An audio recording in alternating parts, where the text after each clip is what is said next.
Hello, this is Charlene. We're going to be working another projectile word problem. If you notice, this says part A and B. There will be a second video with part C attached, and you'll be able to see the link to that below in the information below the video. Okay, let's read our problem. It says that John jumped off a cliff into the ocean while on vacation with friends. His height as a function could be modeled by the function h of t is equal to negative 16t plus 16t plus 480. Our question asks us, how long did it take for John to reach his maximum height? Okay, so we need to understand that anytime they talk about the maximum height, they are talking about the vertex. We are going to draw a little picture here. It says that he jumped off a cliff. Yes, off a cliff. So that means that he did not start at the ground down here at the bottom. He started up here at the top, somewhere at the top of a cliff. So 480 feet in the air. He jumped off the cliff and he went woo, and then it came back down and he hit the ocean. Okay, so as it was stated in the word problem, it says height as a function, which means it's a height function. And we just need to remember that anytime we have this kind of notation, like h of t, f of x, that's always kind of synonymous with the y value. So that means that the y values, the y-axis, will contain the function values. So this is the height numbers. The height numbers are the function numbers, and they're on the y-axis. Okay, so again, let's think about this in terms of the vertex. The vertex is at the tippy top of our parabola. So that's the maximum. That's the maximum. But it's also the vertex. Okay, so it's the vertex. And that vertex is going to be a point. It will be an x and a y. That x will reflect the time it takes him to jump. And the y value, of course, we said was the height function, so that will be the height numbers. Okay, so time and height. Okay, so if they want to know how long, let's circle that, how long, that means that they are wanting us to find the time. They want us to find this x value right there. That right there, the x value is what we're going to be looking for.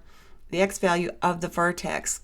Well, I like to use what I call the magic bullet. The x value of the vertex can be found by using this little equation over here, and I like to call that the magic bullet. So we do need to remember that in our function, h of t is equal to all of this stuff, that this number is the a, this number is the b, and this is the c.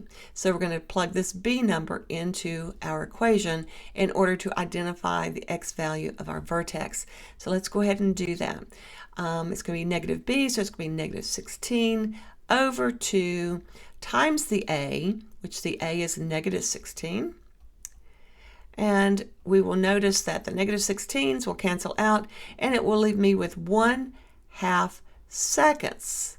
Okay, because we got to understand that that x value was talking about the time. So 1/2 seconds is at the vertex. So that means this point right here is going to have an x value of 1/2.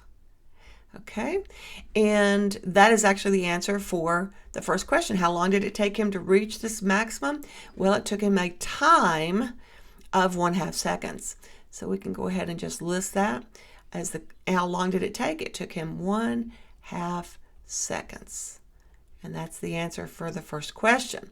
Okay, so the second question says, what was the highest point that he reached? So it's basically wanting to know, what is the height at that vertex?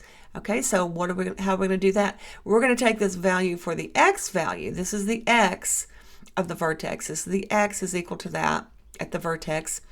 And we're going to take that, and we're going to plug that x value back into the variable of our function. So everywhere there's a t for time, which is what the x represents, the x represents the time, we're going to put it in there. Oh, there's no other place to put it. So just these two positions, the t for time will be this x value of 1/2. So let's plug that in there. negative 16 times 1/2 squared plus 16 times 1/2, and then plus 480. So we can try to work this out in our head. If we need to pull out our calculator, we can do that too. But let's go ahead and see if we can get this figured out with our head before we pull up the calculator. Okay, so 1/2 squared, that's the first thing I'm going to do. So I'm going to do negative 16, 1/2 squared is going to be 1/4. Okay, and then 16 times 1/2 means half of 16, so that's an 8 plus the 480. Okay, and then this means 1/4 of 16. Well, 1/4 of 16 is going to be 4, so it's going to be negative 4 plus 8 plus 480.